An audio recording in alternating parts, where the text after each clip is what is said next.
Em nome de Patris et Filii et Spiritus Sancti. Amém. Hoje, então, estamos no sábado da segunda semana depois de Pentecostes. Um sábado de solenidade, hein? A festa dos apóstolos São Pedro e São Paulo. Festa amantíssima, queridíssima pela Santa Igreja Católica. Nos distingue.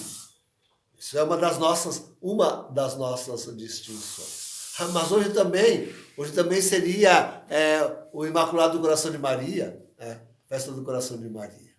De tarde, havemos de fazer, então, a consagração a ela.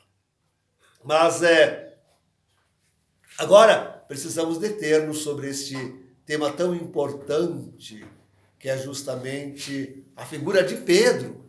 Sim, sobretudo a figura de Pedro na igreja. E quanto mais eu percebo que a sé está vacante há 6 anos, mais eu me convenço de que os sede-vacantistas estão absolutamente errados.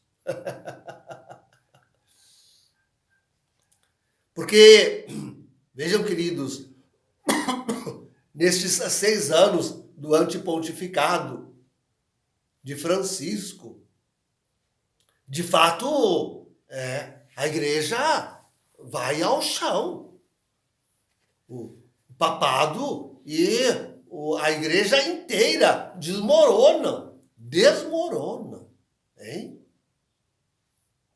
Não é brincadeira. Agora me digam, como poderia, já talvez até, como dizem eles, os sede-vacantistas, antes do concílio, porque já não reconhecem a eleição de João 23, como poderia a igreja estar há tão longo tempo sem Pedro, se nesses 6 anos ela já derrui por um antipapa. Por um antipapa. Então, claro que esse não é um antipapa comum, né? Sempre digo isso, queridos. Aqui não se trata simplesmente de um antipapa. Porque sempre faço essa distinção. Já tivemos muitos antipapas antes. Não é novidade para a igreja estar sob um antipapa.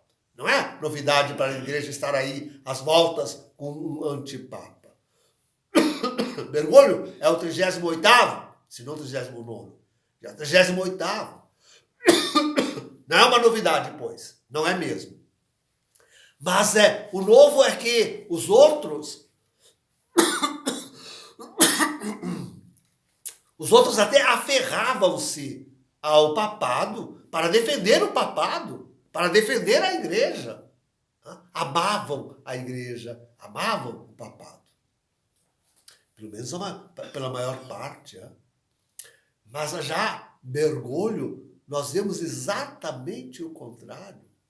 Ele está, mas queridos, é só ler o primeiro documento desse homem, isto é, a exortação apostólica apóstolo-sinodal Evangelii Gaudium, e lá você vê, isso para não falar na vida pregressa desse homem, isto é, naquilo que ele viveu e fez antes aí na Argentina, este homem horroroso, tá? Mas já examinando esse documento com honestidade, não façam como esse bispo de Porto Alegre aí me fez diante de mim, com honestidade, por favor.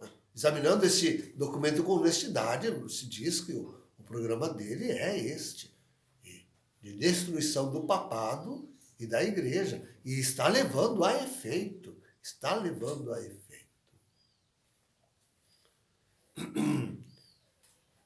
Agora estamos envoltos nos últimos dias. Hoje é meio-dia, horário da Europa, é publicada aquela carta que Francisco mandou para o episcopado alemão, a Conferência Episcopal Alemã, as 27 dioceses alemãs. Então, dando toda a força a Marx, o cardeal Marx, claro, está sempre com ele, naquela reunião, e desde o início do antipontificado ele promove com estes cardeais para o C9, hoje C6, para destruir a igreja, Então, hoje sai a lume plenamente esta carta. De resto, já dita confusa e ambígua, como todos os documentos que saem do Vaticano hoje em dia. Raro um documento que não seja assim. Especialmente aqueles em que Bergoglio e os seus aliados colocam a mão. Né? Vamos dizer que ainda há algum cardeal, algum bispo na Cúria Romana que não esteja tão assim sob a pata suja deste homem, mas Então, agora, o que realmente me surpreende, queridos, é que acaba de ser publicado uma palavra que é de Bento XVI, do Papa Emérito, dizendo que afirmando ele que não, que o Papa não é ele, que o Papa é Francisco. Sim, isso nós temos dito que enquanto Bento XVI não der formalmente um passo atrás daquele passo formal que ele deu à frente na sua renúncia, então nós temos que dizer que ele não é Papa. Não digo que dizer que ele não é Papa. A eleição de Bergoglio foi um crime, um crime canônico, e ele nunca foi Papa. Nunca, por nenhum segundo, este homem chegou realmente ao papado. Mas a renúncia de Bento XVI, por enquanto, fica nessa balança. Agora, se realmente esta palavra vem dele, a gente não sabe. Né? A gente não sabe. De quando terá sido, eu digo sempre, quer dizer, já disse ontem isso para a minha comunidade, quando terá sido pronunciada esta palavra. Se ela foi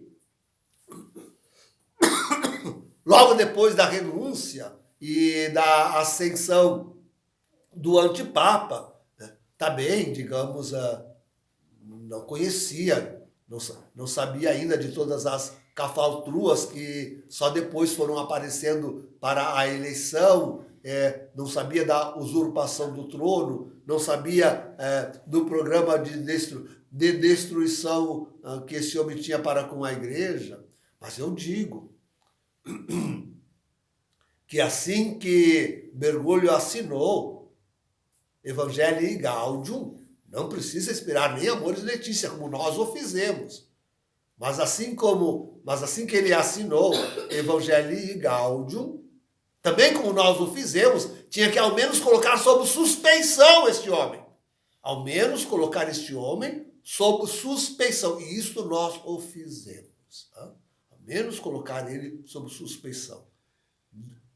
No sentido de dizer que se ele realmente fizesse aquilo que se propunha na Evangelii Gaudium, ele absolutamente não era Papa. E se mostrava para aquilo que veio. Então, para a destruição do papado e da igreja, que nós temos visto sendo feito de multiformas, feito assim de muitas formas. Não há duvidar disto.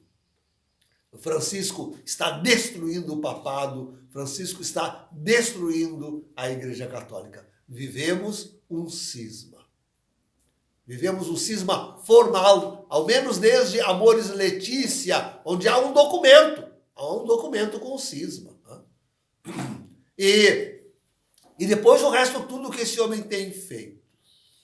É verdade, nós temos ainda, depois daquele malfadado sínodo sobre a família e o outro malfadado sínodo da juventude, nós temos aí agora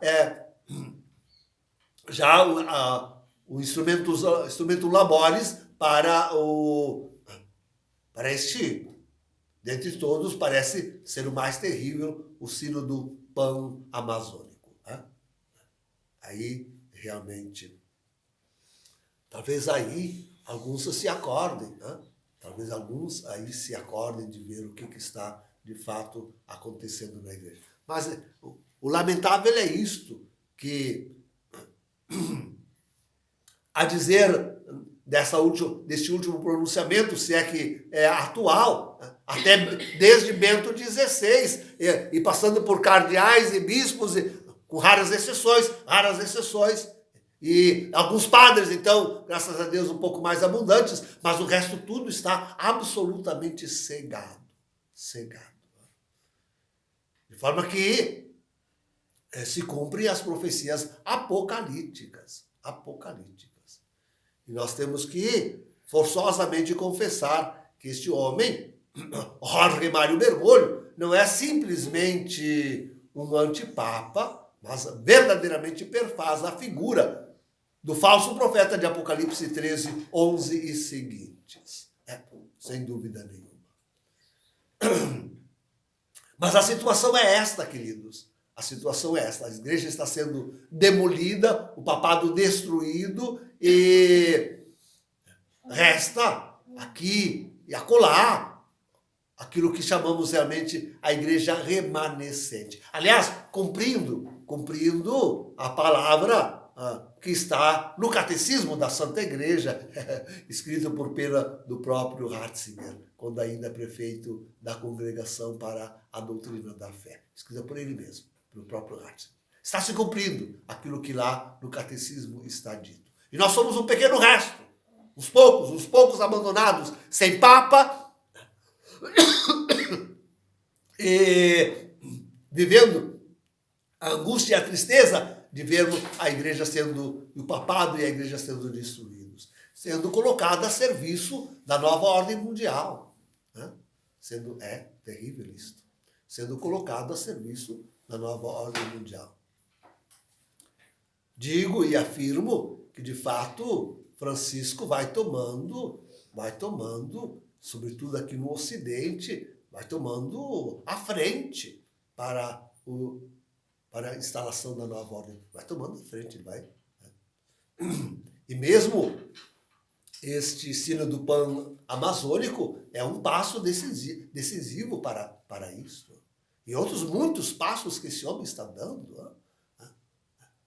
Veja a nova ordem econômica mundial que ele está trabalhando, uma nova ordem jurídica mundial ele está trabalhando, está trabalhando por um governo único, está trabalhando pela reunião de todas as religiões numa religião mundial, sem dogma, sem preceito, sem fé, sem qualquer coisa que qualquer um queira. Ele está à frente, está trabalhando forte, firme, duro. Então, esta é a situação que nos encontramos. Não pode ir muito avante, queridos. Não pode ir muito avante. Só que não há socorro. Não haverá socorro. Esta é uma palavra que tem que ser dita. Não esperar por socorro de homens. Eu fico até irritado quando vejo que as pessoas não, estão esperando um bispo. Não, estão esperando um cardeal. Não, estão esperando a maioria oficial da igreja. Contentem-se, digo-vos, contentai-vos com um ou outro padrezinho que encontrais por aí. Porque a maioria, a grande maior parte da igreja, sequer isto terá. Sequer isto terá. Então, não esperar. Nós não teremos solução de cardeais, de bispos, da maioria da igreja, não teremos solução. Bem que eu já a pedi. Tem um sermão aí gravado onde eu digo devolvam-nos Pedro. Bem que a gente gostaria, mas Este é mais um sinal de que nós estamos no fim do mundo, no fim dos tempos. Este é o mais um sinal. Porque, de fato, a situação não pode persistir a longo. Como os sedevacantistas, por exemplo, dizem. E isso depõe fortemente contra eles. A igreja não conseguiria resistir 50, 70 anos, como está acontecendo, segundo eles, né, sem Pedro. Graças a Deus, tivemos Pedro, ao menos até Bento XVI. Tivemos Pedro até Bento XVI. E podemos seguir o magistério da igreja até ele. Devemos seguir o magistério da igreja até ele. Agora é que estamos nessa situação anômala, mas ela não pode perdurar. Não pode perdurar. Por isso, afirmamos outra vez, estamos no fim do mundo, estamos no fim dos tempos. E é preciso preparar-se para isto. Tomar consciência disto e preparar-se para isso. Fazer aquilo que o catecismo da igreja nos adverte, fazer aquilo que Jesus de Nazaré, aquela trilogia escrita por Bento XVI, nos encarece também, isto é, nós precisamos verdadeiramente retirar-nos deste mundo e irmos a refúgio. Quando nós vemos como a terra treme, não só teve um sinal do Yellowstone forte nesses dias, né? Aquele super vulcão lá nos Estados Unidos, mas também treme o mundo por causa da guerra. Veja, estivemos a 10 minutos essa semana, estivemos a 10 minutos de começar mas para valer aí a Terceira Guerra Mundial, né? Estivemos a 10 minutinhos daquilo. Estamos lá com o G8, o G20, estamos lá com o G20 acontecendo. E temos visto quanto as forças estão se degladiando, se aparelhando umas contra as outras. Tá? Quem assiste às declarações de Trump, quem assiste às declarações de Putin, quem assiste às declarações do premier chinês, Jinping, se assusta, com certeza nós estamos aí prontos para a grande crise econômica, prontos para a grande guerra mundial. É preciso que nós nos preparemos, atendendo a estes convites da Igreja de Jesus e nos retiremos. Nós precisamos do nosso refúgio. É preciso que a Santa Igreja, aquilo que dela resta, os remanescentes, verdadeiramente, aliás, promessa das Escrituras, né? Durante 1260 dias de proteger a Santa Igreja. Promessa das Escrituras. Nós temos que fazer por nós, né? Temos que fazer por nós. Está aí a Escritura nos advertindo. Está aí o próprio Bento XVI nos advertindo. Está aí o Catecismo da Igreja nos advertindo. Agora, arregacemos as mangas e demos jeito no nosso refúgio. Recolhamos-nos lá, sejamos lá a igreja que há de esperar o retorno de Cristo Jesus, que vem com Pedro, que vem com Paulo, que vem com todos os santos. Em nome do Pai, do Filho e do Espírito Santo. Amém.